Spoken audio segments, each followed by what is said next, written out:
అపోస్తుల కార్యములు 26వ అధ్యాయం. అగ్రిప్ప పౌలును చూచి, నీ పక్షమున చెప్పుకొనుటకు నీకు సెలవైనదనెను.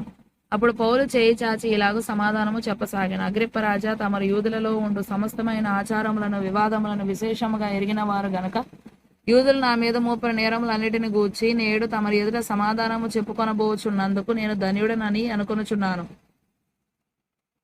తాల్మితో నా మనవి వినవలనని వేడుకొనుచున్నాను.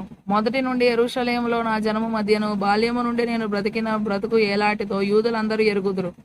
వారు మొదటి నుండి నన్ను ఎరిగిన వారు గనక సాక్ష్యం ఇచ్చుటకు వారికి ఇష్టమైతే నేను మన మతములోని బహునిష్ట గల తెగను అనుసరించి పరిసయుడనుగా ప్రవర్తించినట్లు చెప్పగలరు. ఇప్పుడైతే దేవుడు మన పితరులకు చేసిన వాగ్దానము విషయమైన నిరీక్షణను గురించి నేను విమర్శింపబడుటకు నిలిచియున్నాను. మన 12 గోత్రముల వారు ఎడతెగక దివారాత్రులు దేవుని సేవించుచు ఆ వాగ్దానము పొందుదుమని నిరీక్షించుచున్నారు. ఓ రాజా, ఈ నిరీక్షణ విషయమే యూదులు నా మీద నేరం మోపి ఉన్నారు. దేవుడు మృతులను లేపునను సంగతి నమ్మతగనిదని మీరేలా ఎంచుచున్నారు? నజరేయుడైన యేసు నామమునకు విరోధముగా అనేక కార్యములు చేయవలనని నేను అనుకొంటిని.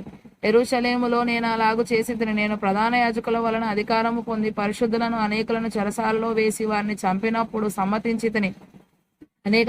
అనేక పర్యాయములు సమాజ మందిరములన్నిటిలో వారిని దండించి వారు దేవదూషణ చేయనట్లు బలవంత పెట్ట చూచితిని. మరియు వారి మీద మిక్కిలి క్రోధము గలవాడన ఇతర పట్టణములకు వెళ్లి వారిని హింసించుచుంటిని. అందు నిమిత్తము నేను ప్రధాన యాజకుల చేత అధికారమును ఆజ్ఞయు పొంది దమస్కునకు పోవుచుండగా రాజా, మధ్యాహ్నమందు నా చుట్టూను నాతో కూడా వచ్చిన వారి చుట్టూను ఆకాశం నుండి సూర్య తేజస్సు కంటే మిక్కిలి ప్రకాశమానమైన యొక్క వెలుగు త్రోవలో ప్రకాశించుట చూచితిని. మేమందరమును నేలపడినప్పుడు, సౌలా సౌలా, నన్ను ఎందుకు హింసించుచున్నావు?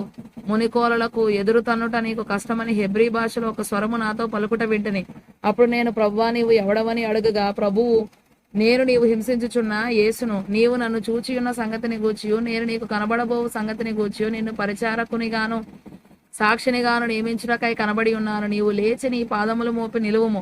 నేను ఈ ప్రజల వలనను అన్ని జనుల వలనను హాని కలగకుండా నిన్ను కాపాడేదను. వారు చీకటిలో నుండి వెలుగులోనికిని, సాతాను అధికారం నుండి దేవుని వైపుకును తిరిగి నా యందలి విశ్వాసము చేత పాప క్షమాపణను పరిశుద్ధపరచబడిన వారిలో స్వాస్థ్యమును పొందినట్లు వారి కనులు తెరచుటకై నేను నిన్ను వారి యొద్దకు పంపెదనని చెప్పెను.